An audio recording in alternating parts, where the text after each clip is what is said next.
Some houses, they're more than just buildings, right? They can feel like prisons for the mind. And that's exactly what we're digging into today with Edgar Allan Poe's Gothic masterpiece, The Fall of the House of Usher. We're going to see just how a place can get so wrapped up in a family's madness that they literally crumble into dust together. So, right from the jump, this story isn't about action, it's all about a feeling. Poe is a master at this. He doesn't just describe a gloomy day, he plunges you right into this heavy, suffocating atmosphere. You can almost feel the weight of those oppressively low clouds pressing down on you. So what's really going on here? Well, the central mystery of this story isn't some whodunit. No, it's about a place, the ancestral home of the Usher family. And believe me, this house is no mere backdrop. It's basically a living, breathing character, and it's the source of all the horror. And our guide into this decaying world, he's this unnamed narrator, an outsider, which is perfect because he's basically us. And from the second he lays eyes on that house, this deep sense of unease just grabs hold of him. And that feeling, yeah, we're meant to share it every single step of the way. And that really brings us to the big question hanging over this whole story, right? Is this just a creepy old house, or is there something, I don't know, genuinely sinister going on? Poe just throws that ambiguity right at us from the get-go. Okay, so check this out. Poe basically makes the house a living thing. He does it with these super specific details. You've got the decaying trees, this weird mystic vapor hanging around, and, this is the big one, a tiny, almost unnoticeable crack running down the wall. These aren't just spooky decorations, people. They're symptoms. It's like the house itself is sick, and maybe even a little evil. And this sickness, well, it's not just in the bricks and mortar. Nope, it's perfectly mirrored in the people living inside, the last two members of the decaying Usher family. So the narrator gets inside and finds his friend Roderick and Roderick's twin sister, Madeline, and they are just wasting away. They've got these bizarre interconnected illnesses. Roderick is a total wreck, like a bundle of raw nerves, hypersensitive to literally everything, light, sound, you name it. And then there's Madeline. She has this strange cataleptic condition, which means she falls into these trances where she looks dead. It's uncanny how they reflect each other, and the house itself. Poe's using a classic Gothic trick here.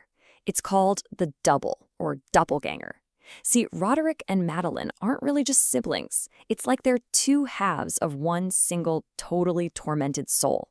They literally can't exist without each other, which, as you can probably guess, seals their fate from the very start.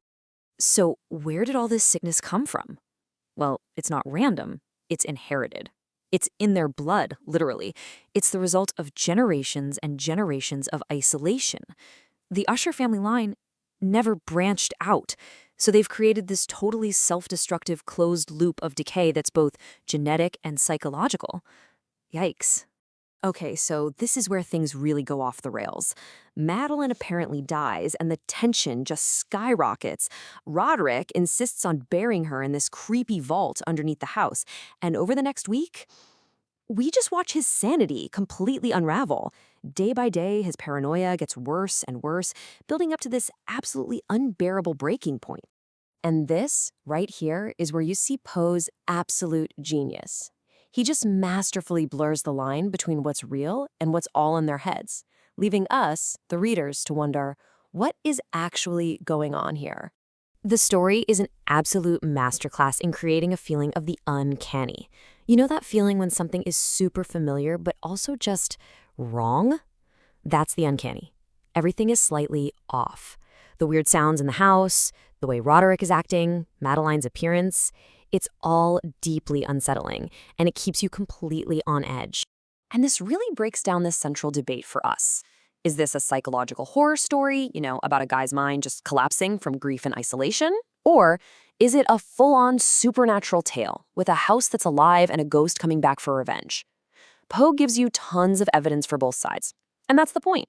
He traps you in that terrifying uncertainty.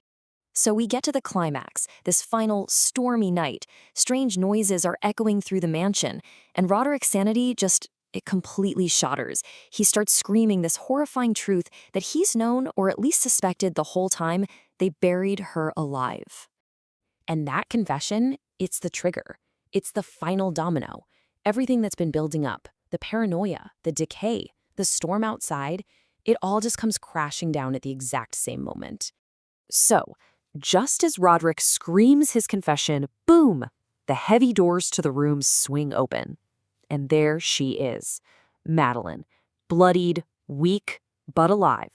She lunges at her brother, and in this final agonizing embrace, they both collapse and die on the floor. Our narrator, terrified out of his mind, just bolts, running for his life as the house literally starts to crumble around him.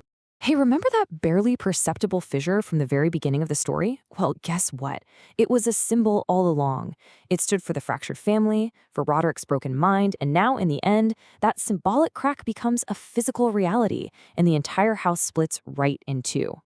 And let's be clear, this isn't just a house falling down. This collapse marks the absolute total end. With the death of the twins, the entire long, isolated, and decaying line of the Ushers is completely, utterly erased from existence. Gone. And the story ends with this dark, murky lake right next to the house, just swallowing the wreckage whole. It sinks beneath the surface, leaving absolutely no trace behind. The name, the family, the mansion itself, all of it is just consumed, like it was never even there. And so what are we left with? Well, we're left with this final, really haunting thought. Poe seems to be suggesting that the line between our own minds and the places we call home is terrifyingly thin. It really makes you wonder, doesn't it? Can a family's madness become so powerful that it actually infects the walls they live in until the house and the mind become one and the same, destined to fall apart together?